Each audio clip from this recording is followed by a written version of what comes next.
It can be a very painful journey.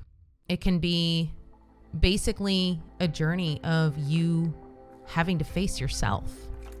So your twin flame is going to show you exactly what you need to work on. So a lot of people might say, oh, I really wish I could meet my twin flame. And I always joke and I say, well, be careful what you wish for. Because basically you're going to be faced with every single shadow you have never faced before. So your twin is going to challenge you in every single way in order for you to clear what you need to clear.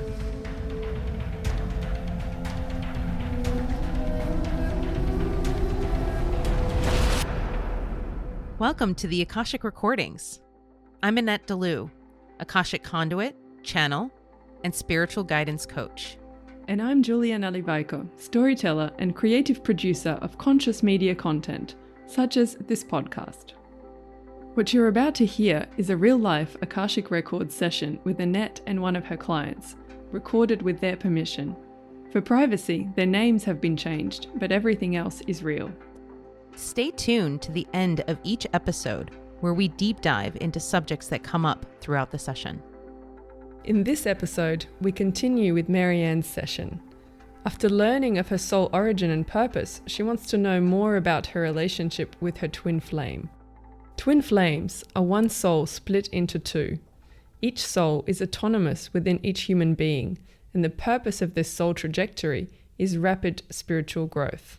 During the chakra scan that Annette performs at the beginning of each session, she identifies a heaviness in Maryanne's solar plexus, which is the seat of her personal power and how she shows up in the world.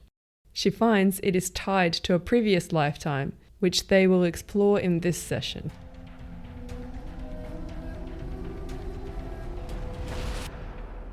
Okay, so we're going to go into the solar plexus chakra. We're going to go into that lifetime and clear that because I think that's really important to clear right now. So this is from 3 lifetimes ago. Somebody disconnected you from your celestials. It's like I'm literally seeing somebody reach into your chest and like pull out your batteries. So let's take a look at what happened here, please.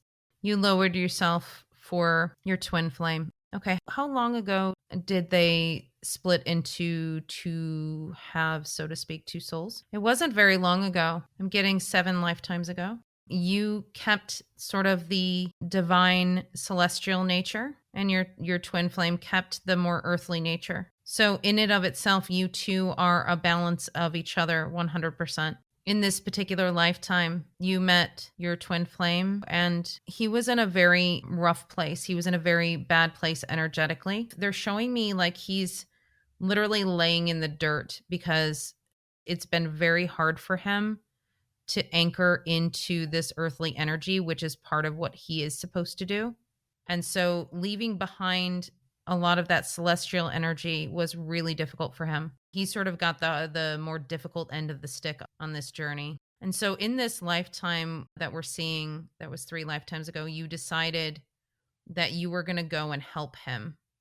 You met him briefly. You were not friends. You were not together. You were not lovers. He was just somebody you knew, and you saw him struggling and you decided to go down to meet him where he was energetically, and he pulled you down with him. You did eventually become lovers, but in a way that was rooted in fantasy and escapism. You escaped together. You escaped for an entire lifetime. He drank a lot, and so did you. It affected you a lot worse because of your celestial nature. Bringing you back down to earth was a bigger crash than it was for him. He was already at the bottom, and you had to come down several levels to actually come down to the bottom with him. And I'm hearing the words like circling the drain, like you both just basically said, that's it, screw it. We're just going to die here together, and we're just going to abandon everything that we're here to do. You lost your family in that lifetime, so did he.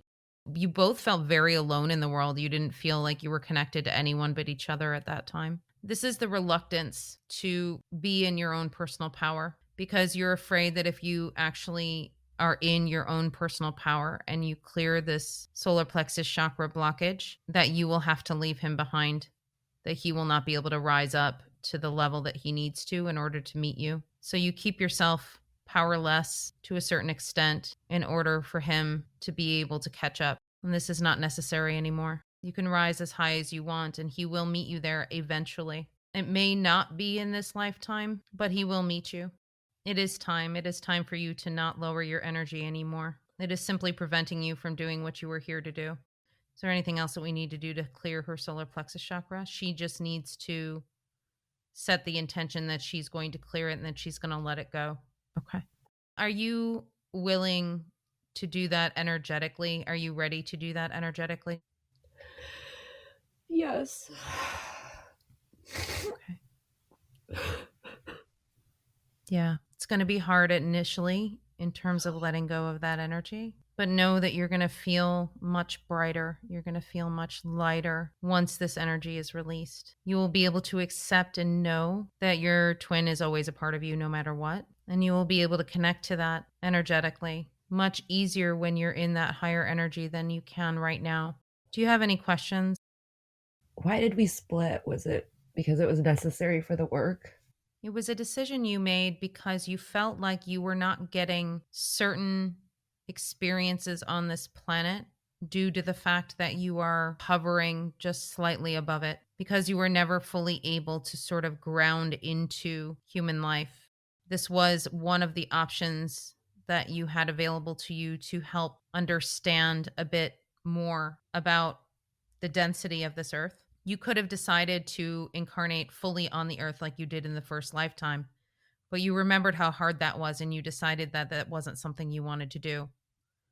This other option was to allow a part of yourself to experience that, and then a part of yourself to be slightly not grounded into the earth. And you felt that it would be an easier journey to have two energies in the same connection moving forward and gathering information. It has been successful from that particular standpoint. It has been giving you the information that you need. It has been more difficult for your twin flame, though. He is the one taking the brunt of that earthly energy. It's not to say that it hasn't been hard for you either, given the knowledge of your connection. It's almost as if he's in the thick of it and you're standing above him, watching him do it, feeling helpless to do anything about it, and having full on compassion and love and gratitude for what he is going through in order for both of your souls to gather the information you need to complete the job that you came here to do. Okay. Does that answer your question? Yes. And so I assume, but can you confirm that we return to one soul when our mission is complete? Yes. The integration will happen in the next 2 lifetimes at your current trajectory. It's not to say that you won't connect in the 3 dimensions on a human level at various times throughout not only this incarnation, but subsequent incarnations. You are meant to come together to exchange information anyway. You are meant to come together at a certain point, and your souls will then merge to be able to share the information that he has gathered and that you have gathered to then complete the mission that you've come here to do. This is a big letting go. I really thought this was the life that I lived all my lives for. So there's definitely a readjusting and a real reality check, if you will, that I think is necessary to free me to live in this life, not waiting. It is necessary. It is necessary given the paradox of living on this planet. Oftentimes, what happens is doing the very thing that we don't want to do is the very thing that puts us back on our path. Part of the grief and sorrow you're feeling right now is because you knew that there were going to be other lifetimes after this one. The truth of that is where the sadness lies, given that you were hoping that it would be complete. Embracing where you are is what needs to happen. Yeah. Embracing where you are, living your life in the most aligned way possible, and learning from the previous life of when you lowered yourself to be with him. It didn't serve you and it didn't serve him either. Does that make sense? Yeah. Mm-hmm. It all makes sense. Yep. Okay. Do you have any other questions about your twin? I actually do have one for both of us. It's around safety. Do we live full lifetime? I don't know if I can ask this. I don't know if I want to ask this, but do we live full lives in this lifetime, each of us, meaning natural deaths that we choose? I don't know if that's the right wording, but I think you know what I mean. I do. You have surpassed all of your points of exit. We all choose the time, day, and cause of our death. That is the end point, if you will. But we always have exit points before that. Usually every person has 2 exit points prior to that. If the soul decides that we are not on our path or that there's no turning back, it's completely on a different trajectory and that there is no recovering from that. If there is some sort of unexpected trauma that happens that is unrecoverable at this time, some souls may choose to check out early. It is a decision that is made between your human self and your soul. You have surpassed those 2 exit points. So yes, you will live a full life. You are also connected well enough to your intuition that you will be able to avoid any particular unexpected catastrophes as long as you are still wanting to be connected to this earth. For your twin, he is also meant to live a long life in this lifetime, longer than yours, in fact. It was meant to be that way because you have spent a couple of lifetimes outliving him and it was unbearable for you. It's actually easier to be the one to go first. That is all we can say at this time, as we are not able to access his records specifically. Thank you. That does give me safety and security and things that I have questioned. Okay, so there's something they want me to share first before we dive into a previous lifetime so we can get context. For the last few lifetimes, you have almost foregone your life purposes in lieu of trying to connect with your twin flame. You have not been progressing. You have been, but not at a rate that was preferred by your soul. Keep in mind that all of this is all created by you and your soul. So the timelines and all of that, like all of that is created by your soul, like the deadlines, when you're supposed to be doing things, when, it's all sort of master planned ahead of time before each life. And so after that lifetime, each time you crossed over and you would get back into spirit, you're like, crap, I did it again. I totally just ignored my life purpose because I felt that my life purpose was to help this person or was to be with this person. Although that is part of your life purpose, it is part of it. It is not your entire life purpose, and your entire life purpose can be fulfilled without him. A lot of times, twin flames can get stuck in this idea that they cannot fulfill their mission without their twin. And that is simply untrue. The only thing that they cannot accomplish without their twin is that union energy that is fully unified once your twin flame journey is complete. So, as it pertains to your life purpose, this is the first lifetime since that lifetime where you have been open and willing to start working on your life purpose without your twin flame. And that was necessary. Okay. Do we need to look at any past lives to get context? Yes. Okay. Okay, so we're going to look at the lifetime just after you and your twin split into 2 humans. They're saying that this gives you your trajectory of the past several lives and what you've been working on, actually. So this is where I'm seeing you touch people's hearts. You're touching their heart chakras. You're lighting them up. You're connecting them to that divine source love and to universal consciousness. You're here to be the gatherer of all other souls that are like energetic signature as yours. You're not going to be able to connect the hearts and the consciousness of souls that have only been here on earth and who haven't been any other place. Your soul resonance will not work that way. You're here to be the gatherer of information for all the other guardians and for all the other souls that are like that energy. So I'm seeing you in this previous lifetime. You're giving many people hugs. You're just like hugging them. And not only are you giving people hugs, but you're giving a little bit too long of a hug where it's like getting a little uncomfortable for the other person. So like you're like hugging them and you're just like, oh, just feel that love. And you're not saying that exactly, but that's kind of what you're exuding. And the people are kind of like backing away slowly. They're like, okay, thanks. That was really uncomfortable. That's like not literally giving hugs, but that's my energy in 3D reality. It's like it's too much and it's like, oh, okay, that's nice. I'm going to walk away. Don't worry about it. It's not you. It's them. Basically, if somebody can't receive that love, because you're just a giant beacon of love. So like if they can't receive that, it's going to be super uncomfortable for them. But it's really beautiful because in each and every experience like this, it's like you plant a seed. So I'm seeing, like, even though the people walk away feeling uncomfortable, they walk away having experienced something they may have never experienced in their whole lives. It's funny because I'm seeing you have a husband in this previous life, and he's saying, I really wish you wouldn't hug people like that. Like, it's weird. And you're like, why? It's something that I love to do, and I think it helps people. And he's saying it's inappropriate, and you're like, "No, it's not." Like, your husband in this particular lifetime is somebody you chose, but he's definitely the antithesis of you. He's very grounded into earth. He's not super into his emotions, but you were also there to help him as well. Yeah, you're here to make people super uncomfortable with love. Like, you're here to just be like, "Yep, this is what it feels like." I love that purpose, of life purpose. It's really good. It's really, really good. Because eventually you wear people down. I mean, eventually you like wear them down in terms of like, letting them let down their shields, right? That feeling that they are not worthy to receive love, or that they cannot receive love. Or maybe that they've never received love and they have no idea what that looks like. And so you are able to slowly but surely like plant those seeds and allow that to gently unfold for them, because you're not particularly pushy about it. It's not like you're putting this on someone who doesn't want it. It's like you are holding that space for the person to be able to have it. And then once they come toward you, you allow them to experience it, and then you let it go.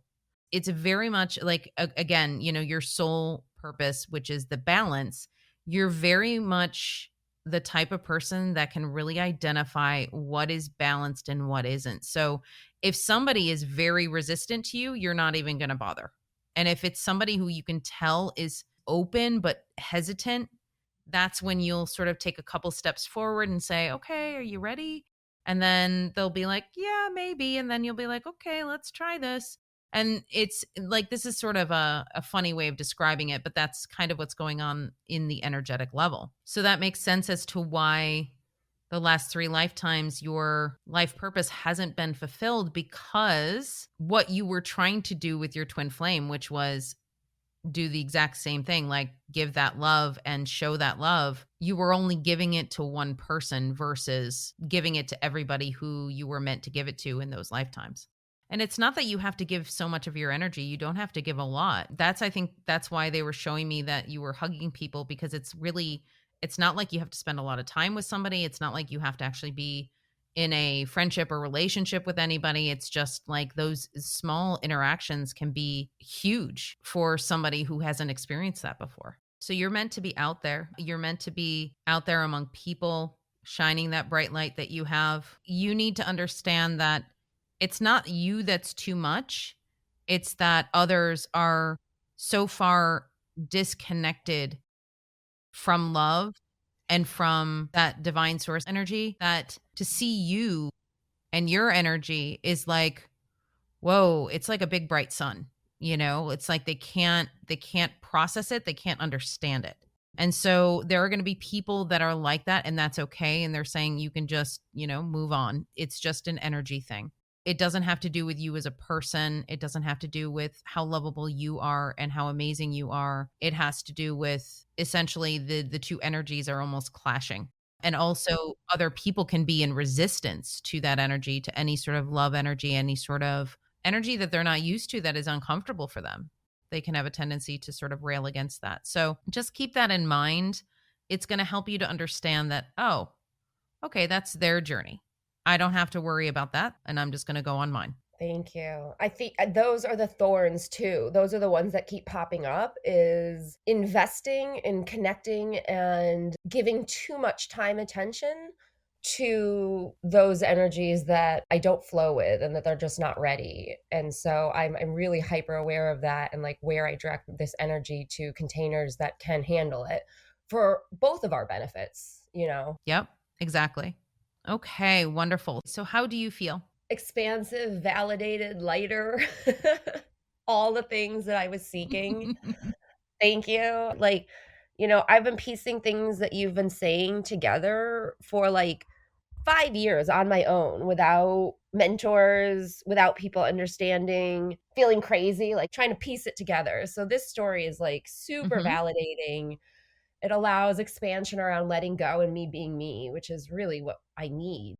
Trust. It gives me trust that, like, the floating, I've been trying to ground, and it's not working, and it's a misdirection of my energy, and it's not helping me flow. And so permission to do me as me, that's like the biggest gift you could offer. As well as let go of this twin flame, I think in this lifetime is something I've been really grappling with. And while being ready to move on, I was still, I think, going to hold out in my head that this was the lifetime we got to be together. I've cried so many times, years on end, over him. And I know that we haven't lived in reality for many lifetimes. Everything you're saying energetically is my real work here. And I feel it in body as an energy, like in the 3D. Mm-hmm. It's super aligned. Thank you, Annette. I'm so Mm-hmm. grateful.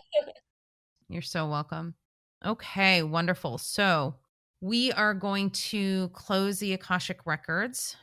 Thank you to Akula, my Akashic guide. Thank you, Archangel Metatron, Archangel Sandalphon. The records are closed. The records are closed. The records are closed. Thank you.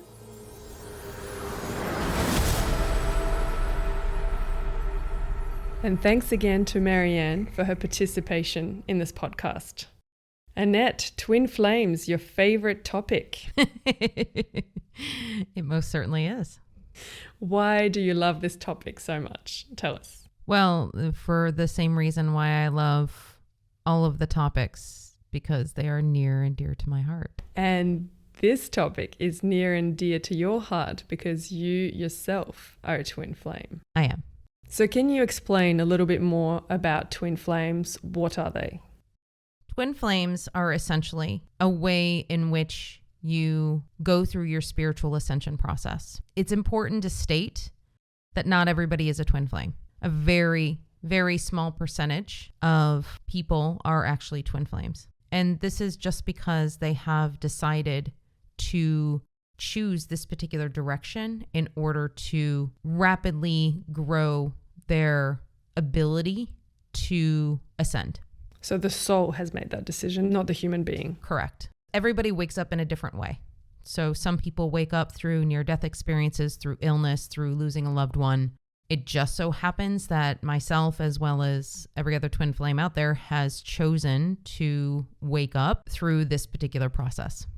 And that process is you are one soul going through your experience. And let's say you get stuck on a particular pattern or you can't go any further. So the soul may decide to say, okay, in order to double the amount of information or double the amount of experience I can have, I will split myself into two different humans. So part of your soul goes into one human, the other part goes into the other human.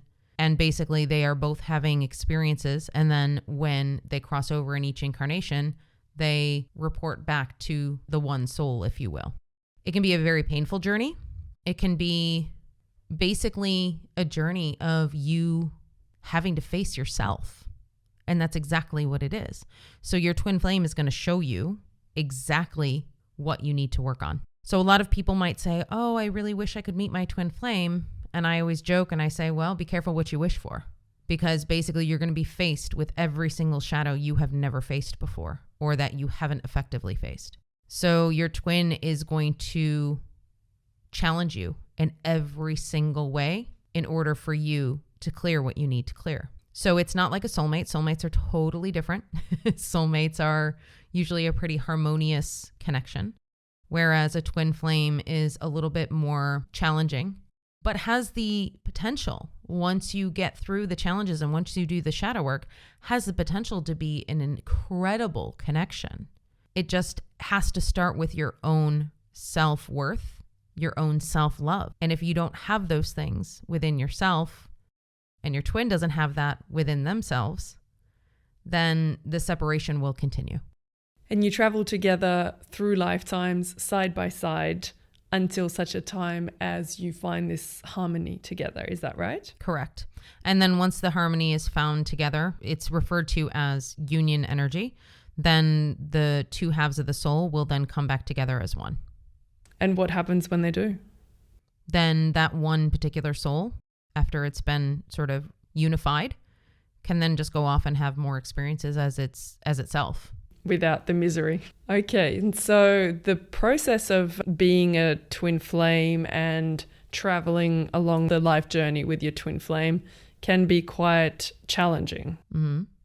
And this is the challenge that Maryanne has been experiencing for a long time and has come to you for advice for. So when speaking about her twin flame, you speak a lot about gathering information. What exactly is meant by gathering information as souls? It depends on the context of what is happening, but in general, it means that the soul itself is having experiences, and through those experiences is either learning and gathering information, or they're getting stuck and maybe not gathering information. But either way, even if they're stuck, that's still giving them information, right? All of our experiences give us more information. So our future selves can operate in a more efficient way, in a more heart-centered way, in a less codependent way, whatever it happens to be in terms of the challenge. All of the gathering of information helps each soul with their trajectory and with their ascension process. Okay, so gathering information is just another word for learning. Correct. And then you say that it will help them to achieve their mission. Mm-hmm. And the mission, presumably, as you just mentioned, is that union. That is the end point. The mission is a bit more nuanced than that because the mission is different for every twin flame pair. So sometimes the mission is to have a dual soul purpose, like anchoring unconditional love onto the planet. In order to do that, for example, with me and my twin flame, he is the transmuting twin. So he does a lot of transmutation of lower, darker energies, dealing with a lot of death, dealing with a lot of shadow. And although I have dealt with a lot of shadow myself, it is important for one half of the pair to anchor in the light as well, to anchor in sort of the opposite in order for both to not fall. Just as Maryanne is doing. Correct. And it's not to say that I haven't done that as well, because I certainly did that in many, many lifetimes myself.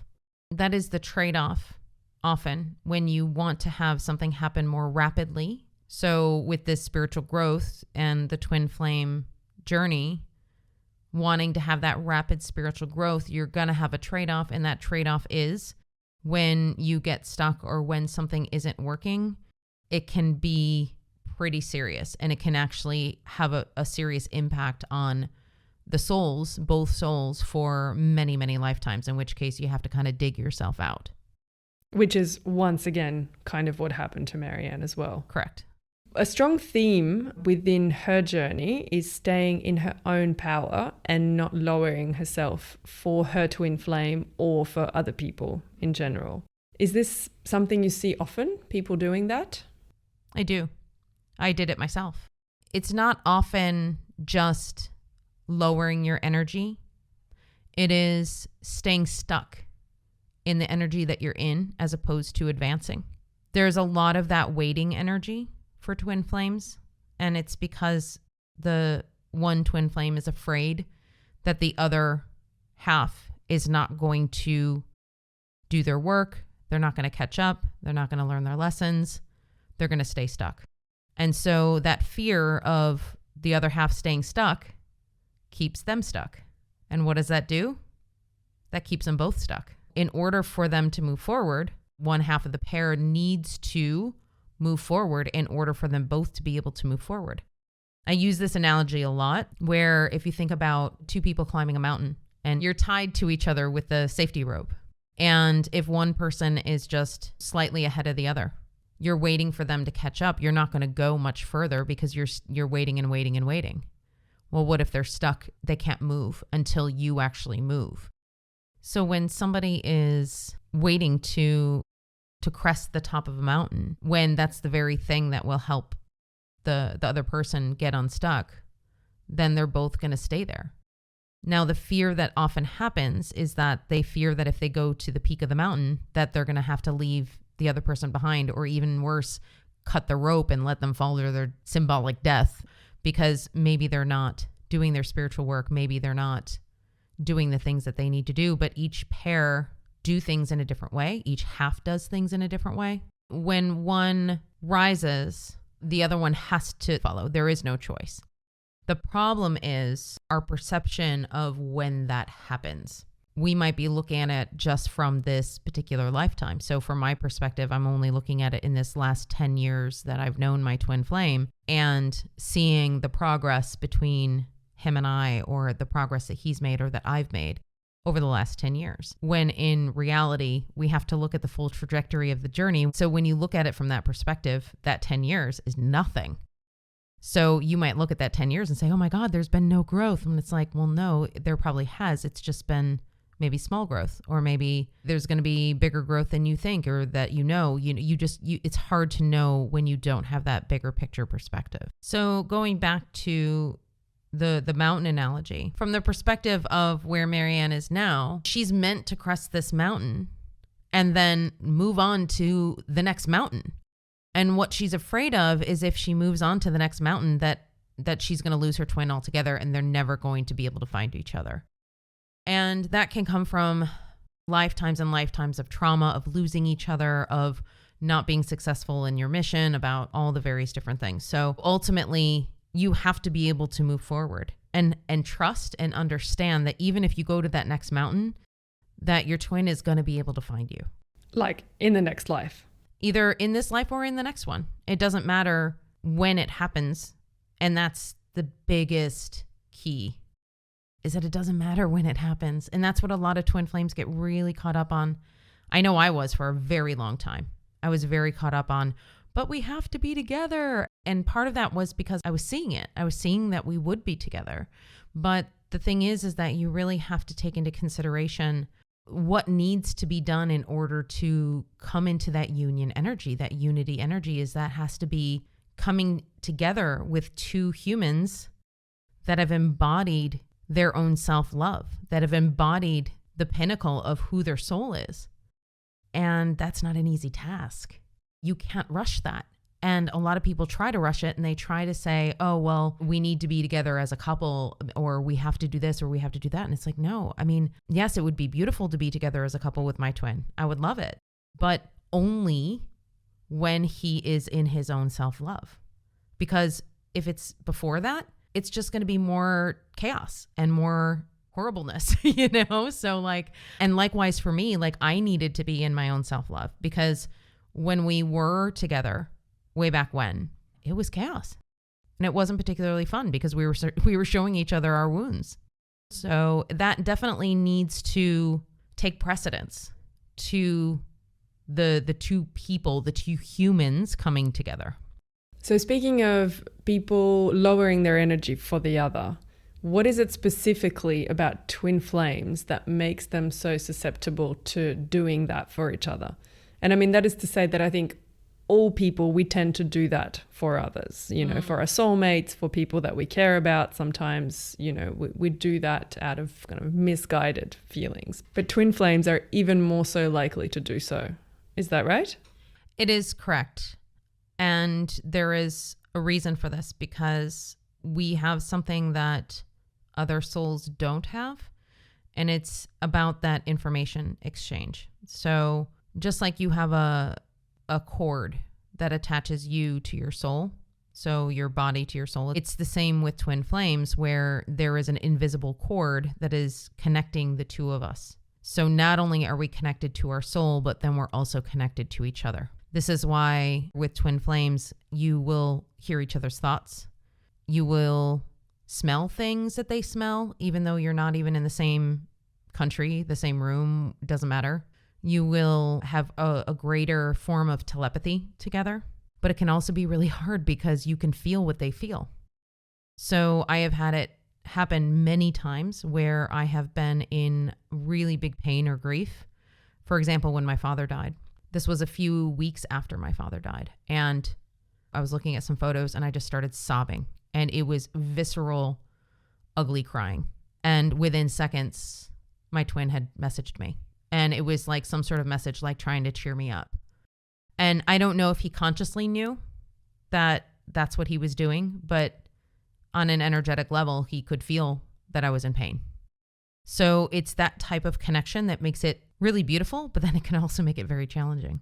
And so it makes it much more difficult to step away. Yes. I see. So for Maryanne, it was a really big thing to receive the permission, so to speak, that you gave her to move on, is because that she feels like she doesn't have the capacity to walk away. And that's part of the challenge often with twin flames, is that because of this connection that you have, this energetic connection, even if you want to walk away, you can't.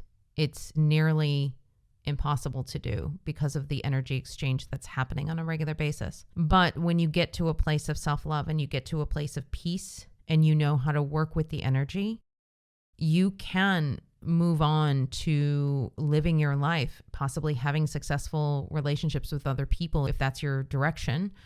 And you can continue to live your life until which time that your twin flame has done their work and is coming into their own self-love, and you can come together again, whether that's in this lifetime or the next. So moral of the story and the takeaway from all of this for everybody is that we should follow our own direction, be in our own self-love, do the things that we need to do for ourselves first, always. Yes. Before we go chasing whoever it is, be it a soul flame, a soulmate, or just, someone cute down the street. Correct. Always put on your own oxygen mask first. The other thing that I want to mention about twin flames is that it's not always just the one person that is towing the line, so to speak.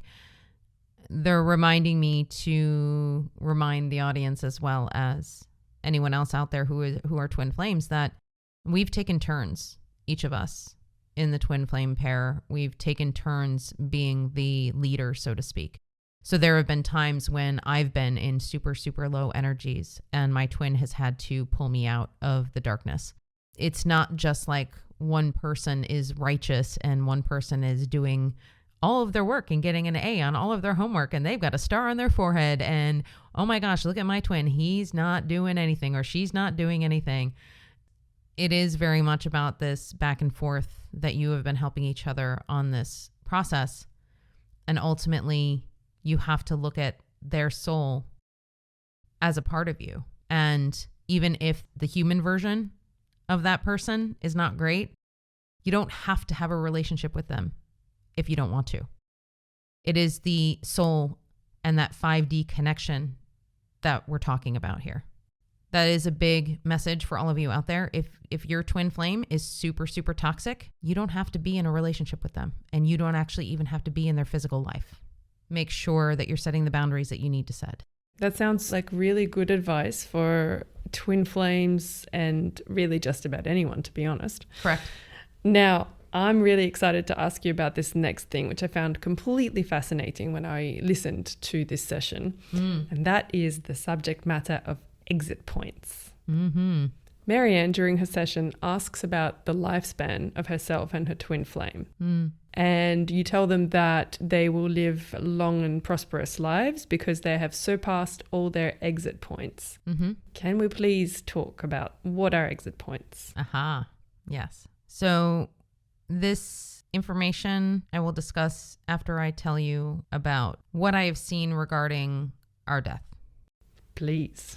So what I have seen is that we all know the time, the day, and the way in which we will die in any given lifetime. It's written in our soul signature. We know it. We've already signed up for that experience. Now, that being said, does that always happen? No. Just like everything else, we have free will. Accidents can happen. The other aspect is if our soul is seeing that our human self is making a right mess of our trajectory, our soul might say, you know what, we're too far off our life path. I think it's time to call it. And so these are those exit points. So you have certain exit points throughout the course of your lifetime where it's like, okay, let's check in. Let's see where we are. Are we on our path? Are we not? Are we too far gone?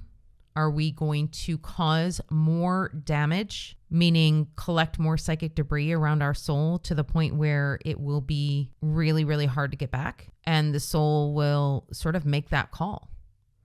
And so if, let's say, for example, somebody had not intended on being a drug addict and then somehow fell into it. And so that body, that soul, was getting frequently abused by entities and things like that because of the drugs that the person was taking. The soul might say, you know what? I need to preserve what I am, and I need to preserve the human. And I know that sounds weird because the human is going to die, but it is preserving the human experience by then deciding, okay, it's time for us to check out. A quick side question. You mentioned that the body or the soul is being affected by entities because the person is taking drugs. If you don't mind giving a quick explanation of what that means before we come back to the exit points matter. Oh, sure. One thing that can allow other souls or other entities to sort of feed on your energy is by being in low energy yourself. Alcohol, drugs, any sort of substance can actually kind of poke holes in your energy and leave you vulnerable to those types of entities. And entities will actually attach to you because they want to feel what it feels like to be drunk, to be on that drug, whatever it happens to be. It's like the entities or the lost souls are actually getting an experience through you because you're in that sort of lower energy. So you're more susceptible to that kind of sort of psychic attack, if you will, if you are partaking in those types of things. And that is more likely to happen if you yourself are in low energies. They can't attach to a person who's in on a high frequency. Correct. Thank you for that little side note. So let's come back to exit points. So firstly, why do we need designated exit points? They're less structured than I am describing. They are sort of movable. It's not like when you're born and then at 15, it's like, okay, check-in time. Are we going to check out? You know, it's not like that. They are sort of more nebulous, but they are sort of built-in check-in points. When you decide to exit early, you hit a button and you're like, okay, I'm done and I'm out. And that's what happens. Now, it's interesting because it is the soul and the higher self and the subconscious that is actually making the decision. So you are part of the decision-making process. Even if your human self is mired in darkness, you're still part of the decision-making process. I've seen it several times in various different sessions where I've been speaking to crossed over loved ones, and that crossed over loved one said, I'm sorry, I checked out early. I needed to check out early because of what was going on in my life. Exit points are not defined and not confined to a specific time and place. No. So when you hear people speak about somebody being taken too soon, that it wasn't their time to die, does that often refer to souls taking exit points? Well, that depends on if it's coming from the actual soul or if it's coming from their loved ones. A lot of times that is simply just our human way of trying to make sense of how that can happen. We value life, and rightfully so. We value it greatly here on this planet. When you are able to take a look at the amount of times each of us has incarnated, and when you start taking a look at all of the lives that we've lived, yes, each of them is very precious, but at the same time, there are so many of them. There's so many lives that each of us have lived that it's just another chapter. From the perspective of the loved ones, yes, they were taken too early. Yes, that's the grief talking. That's the feeling that you have that it wasn't supposed to happen that way. And depending on if that was communicated to the loved one by the person who they lost, it is possible that they could be saying, yeah, we lost you too early. And that could be an exit point that person took, or it could just be the grief talking. It just really depends on the situation. Mm-hmm. So when you're speaking to Maryanne and you tell her that her and her twin flame have passed all of their exit points, but if exit points are not marked in time and place, how do you know that they have passed them? They're marked in energy. It's not about the time or place. It's about where your energy is. So if you imagine the energy like an escape game, You do the first puzzle and you solve the puzzle and it's done, and then you're moving on to the next clue, right? So you don't have to go back to that first clue. You'll never have to go back to that first clue because you already have the information.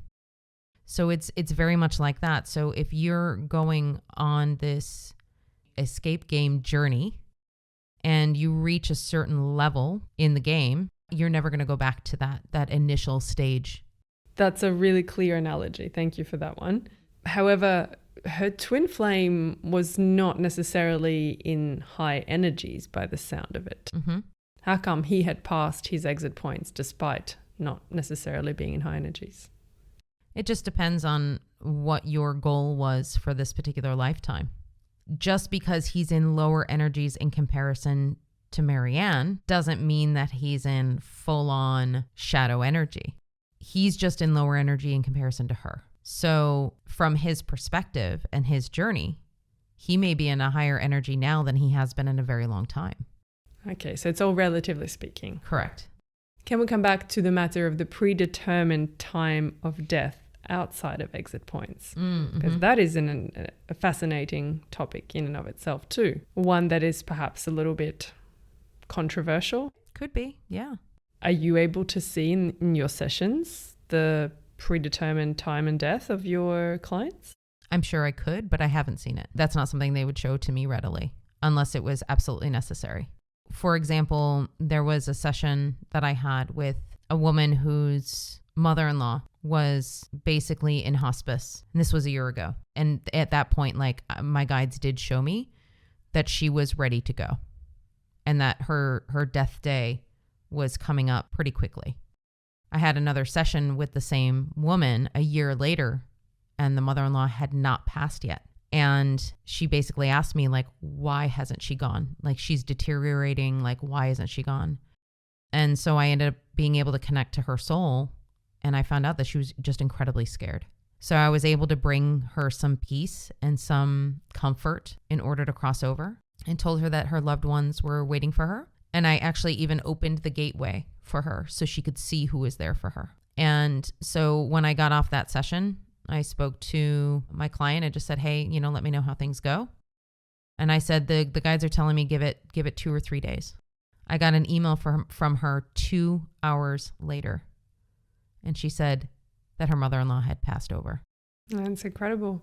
So they will show it to me if it's necessary in those types of situations. But if you don't need to know, if there's no reason for you to know, they're not going to tell me that information. Okay, so another little side note. Why would a soul be scared to cross over? Because, if souls do this all the time, with reincarnate over and over again, surely as a soul, we'd know that there's nothing to be scared of. The human might be scared, but why the soul? Well, you have to understand that when the soul is incarnated in the body, the soul is affected by our human emotions. So once the soul is able to leave the body, the soul is no longer afraid. But the soul is still going to feel all of those same emotions that you feel. That makes sense. Why are we not supposed to know our time and place of death? That's a good question. I've never asked that. Shall we? Sure. Most of the time, people are not supposed to know how and when they are going to cross over or when they are going to die. There are certain times when it is okay for you to know until which age you are going to live. And those particular cases are individually based on the fear of death. If knowing that age would bring fear to the person, then they will not know that age, because then they will be living in fear. Therefore, it would lower their frequency and their vibration. Where Annette is right now, currently in her trajectory, knowing this information is not going to make her fearful. Knowing this information is actually helpful for her because she knows she has many decades yet to live in order to help the hundreds and hundreds of thousands of people she's going to be helping. Knowing this is actually helpful information for her. That is not often the case. It would be, in fact, rare that knowing that information would be helpful to anyone. Well, that's a very clear answer from Akula. Thank you. Thank you. There are also elements of this planet where Things just happen. You were saying earlier about, oh, well, they were taken too soon, or that can also happen in terms of not being an exit point, not being a choice of the soul, but that it is just simply wrong place, wrong time. You just happen to be in a place and you get killed by something and it wasn't meant to happen. And that is where there can be a lot of problems with the soul accepting the death.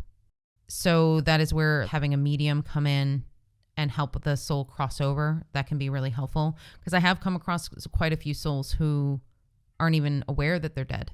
And that is because their soul is aware of their death day and yet they're dead. So how is that possible when that wasn't supposed to happen for another, let's say 30, 40 years? So it can be a little bit disorienting for the soul itself because it's sort of tied up in that human experience, the psychic debris, the psychic trauma of the traumatic death or whatever the sudden death was. And so that can really hold somebody back. It can hold a soul back. Not only would that be disorienting for a soul, I find that very disorienting. Well, sure. Because if we're in this all-powerful, all-knowing universe that orchestrates the most incredible things, how can it get something so important wrong? There's an orchestration of everything that happens. And because things are so slow down here in terms of how energy moves, that it's very difficult for divine source energy to course correct quickly. Think about the Titanic avoiding the iceberg. It's like divine source energy is looking at us going, no, don't do it. No. And then it happens and you're like, oh, okay, well, I mean, and from the perspective of the divine, it doesn't matter because if you die, you die. Okay, cool. You're just going to come back again and do it. So that's fine. Looking at it from a soul perspective, the human death is not as big of a deal as we make it out to be, which sounds kind of cold. And I don't mean it to sound that way, but from the perspective of the soul, we've done this a million times. So what's one more? From that point of view, certainly. But if it drives a soul to be lost and confused and suffering, then that seems like a pretty big mistake to make. And I mean, I hear your answer, but still the question then remains, like if divine source energy is rushing to the rescue of some accident that's happening, but why is that accident happening in the first place? Because even that seems like it's beyond what should be happening in this orchestrated, predetermined universe. Well, 2 words, free will. We have free will. It's a dance between free will and destiny. Are there destiny points? Sure. But in between all those destiny points, we have free will. Can we just touch on destiny points? Yeah, sure. So destiny points are those points that we're meant to hit, like little landmarks, so to speak, of what we're supposed to accomplish or what we're supposed to do. And so if we're meant to meet a particular person, have a particular job, affect a person's life, connect with a particular city, state, country, all of those things are kind of fixed points. Not fixed in time, but fixed in energy. Again, it's important to make that distinction. Meaning that if you are meant to meet this person, you will meet this person in that lifetime. Whether it's now or whether if you, let's say you missed that opportunity, well, there's going to be 5 more opportunities to meet that person. Or there are going to be 7 more opportunities to have that job or move to that country. There are times when I think that I was probably meant to move to France, actually sooner than I did. Me too.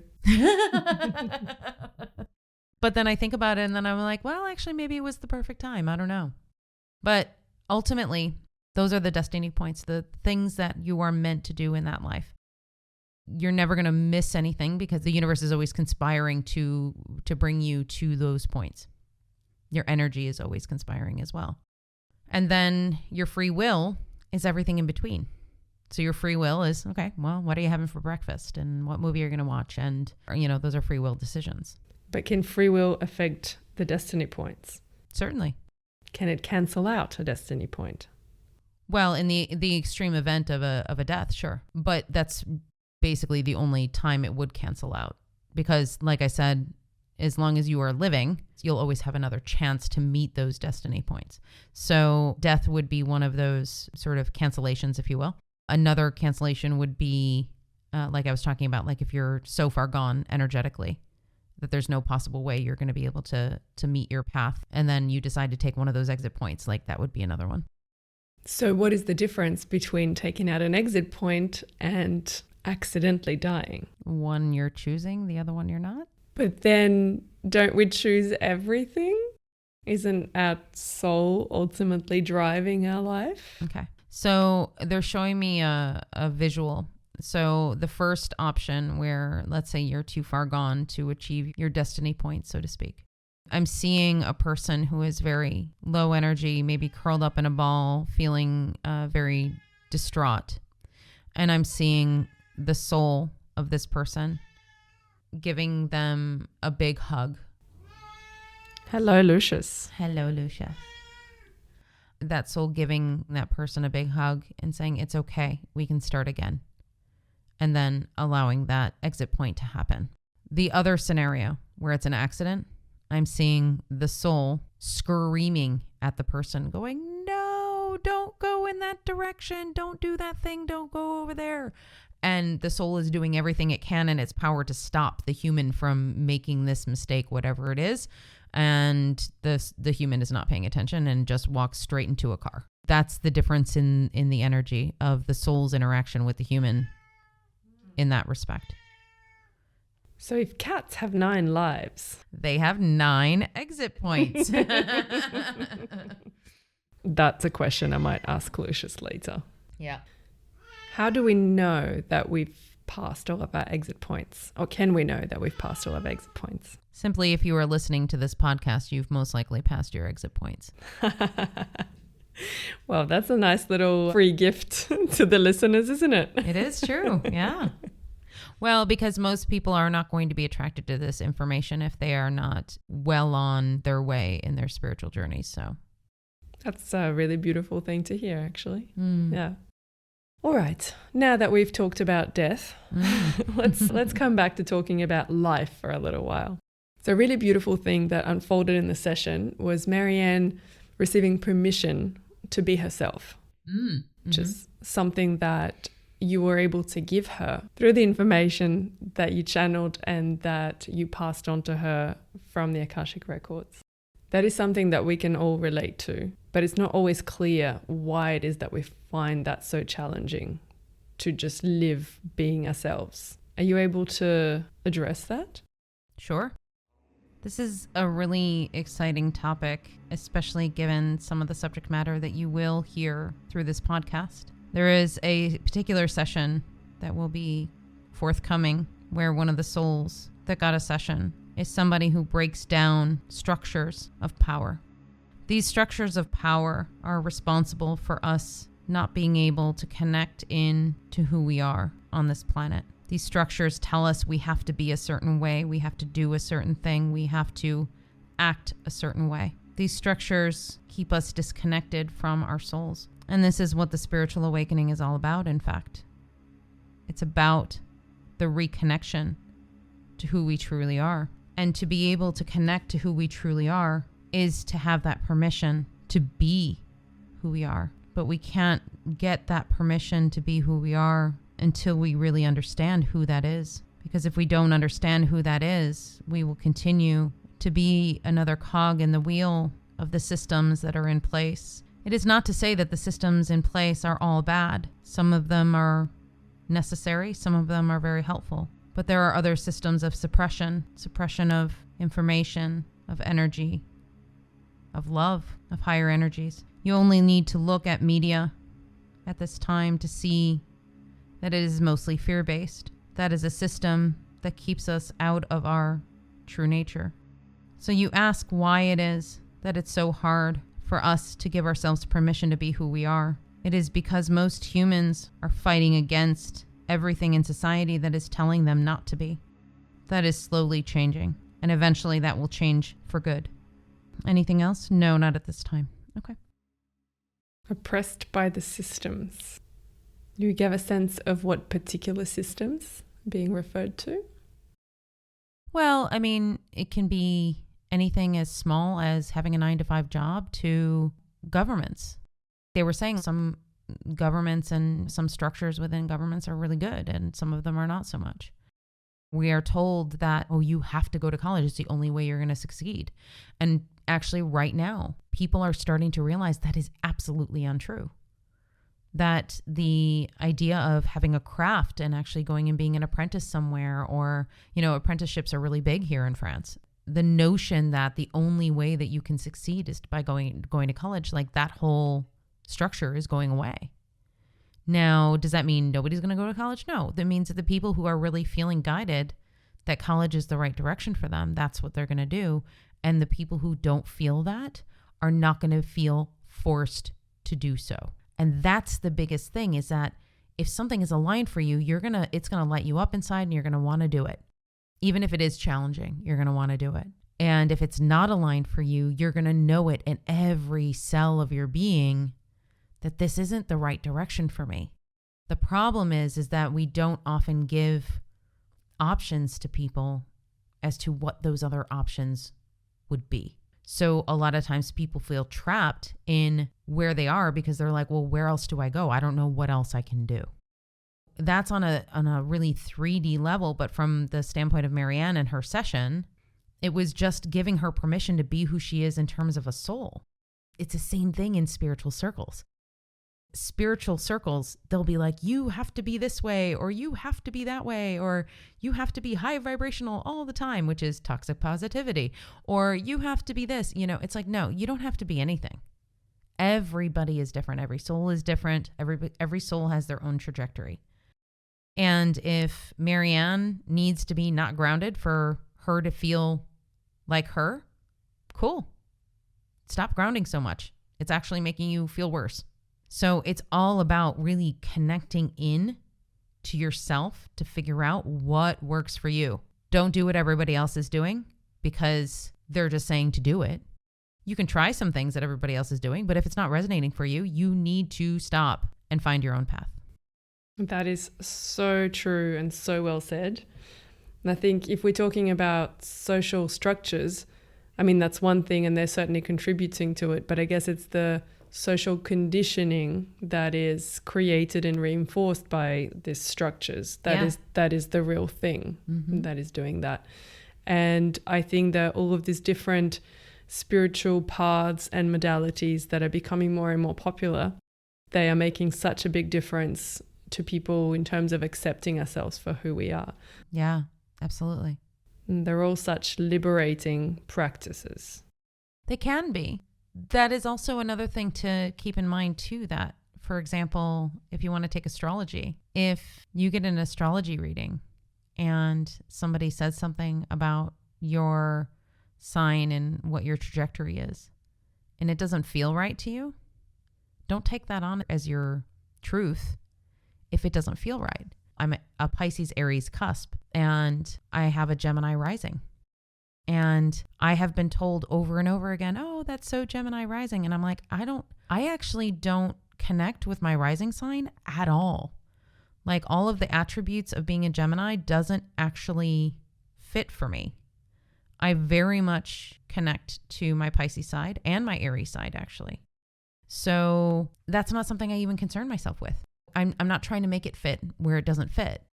If there is information that I eventually learn about my Gemini rising, cool, that'll be fine. I'm not going to take everything as the be all end all of information. That's part of this practice of removing yourself from the structures. I mean, that includes spiritual structures as well.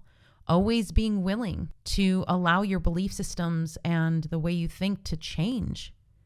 Because the second you're stuck in something is the second you are going to stop evolving and growing. Absolutely. And the way that I see these modalities, these practices, it's not about taking on a belief system. It's actually just about having validation for what you already know about yourself. Yes, 100%. Yeah. And certainly if you're studying something, if you're reading something and it doesn't resonate with you, then it's not for you and there's no reason to hold on to it. But if you're reading it and you're having an aha moment and it's like, yes, that is exactly how I am and it's okay. Like, what a wonderful, liberating thing that is. 100%. Yeah.